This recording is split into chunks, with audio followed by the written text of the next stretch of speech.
ఘనమైన దేవుని నామమునకు మహిమ కలుగును గాక. ఈనాటి వాగ్దానం కొరకు నిర్గమకాండం 14వ అధ్యాయం 14వ వచనం. యెహోవా మీ పక్షమున యుద్ధము చేయను. ప్రియమైనటువంటి దైవజనమా, మోషే ఇశ్రాయేలు పక్షంగా ప్రభు సన్నిధిలో ప్రార్థన చేస్తూ ఐగుప్తు చెర నుంచి ఇశ్రాయేలు ప్రజలను నడిపిస్తున్నటువంటి క్రమంలో ప్రజలు వెళ్తున్నటువంటి వారి ప్రయాణపు యాత్రలో ముందు ఎర్ర సముద్రము, వెనుక నుండి శత్రువులు తరుముతున్నటువంటి తరుణంలో ఇశ్రాయేలు ప్రజలలో ప్రాణభయం, ఎంతో వేదన, ఎంతో బాధ, సమస్య వారి జీవితంలో ఉత్పన్నమైంది.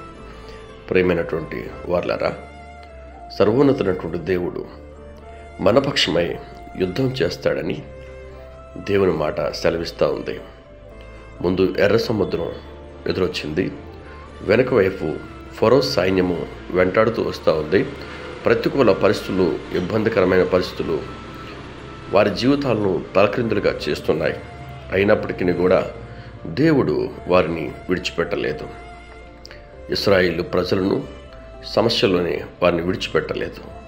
మన జీవితంలో కూడా సమస్యలు ఎర్ర సముద్రం లాంటివి, శత్రువులు ఫరో సైన్యము లాంటి వారు. అయినప్పటికీ కూడా దేవుడు సమస్యలకు కానీ శత్రువుకు కానీ నిన్ను విడిచిపెట్టే దేవుడు కాదు. ఎందుకనగా ఆయన నీ పక్షమై యుద్ధం చేసే దేవుడు. ఈరోజు నువ్వు ఎదుర్కొన్న పరిస్థితులు ఎలాంటివైనప్పటికీ కూడా ఆయన నీకు సహాయం చేయడానికి సిద్ధంగా ఉన్నాడు. ప్రతికూలమైన పరిస్థితులు కానీ శత్రువుల యొక్క ఇబ్బంది కానీ ఏది కూడా కనీసం నిన్ను తాకలేవు. ప్రియమైనటువంటి దైవజనగమా, ధైర్యంగా ఉండు. నీ పక్షాన మనుషులైన వారు ఎవరు నిలబడలేకపోవచ్చు, లేకపోతే నీ శక్తి, నీ బలము నీ పరిస్థితులకు ధీటుగా సారలేకపోవచ్చు. కానీ మనము ఆరాధిస్తున్న సర్వోన్నతమైనటువంటి దేవుడు నీ పక్షమై యుద్ధం చేసేవాడు. నీ శత్రువులతో యుద్ధం చేసి నీకు విజయాన్ని అనుగ్రహించేవాడు. నీ పక్షాన వ్యాజ్యమాడే దేవుడు. ఇలాంటి గొప్ప దేవుడు నీకు నాకు దేవుడిగా ఉన్నందుకు మనఃపూర్వకమైన కృతజ్ఞతాస్తుతులు చెల్లిస్తూ ఈ దైనందిన జీవితంలో ప్రభువుకు సాక్షిగా ముందుకు సాగిపోదామా? Praise the lord.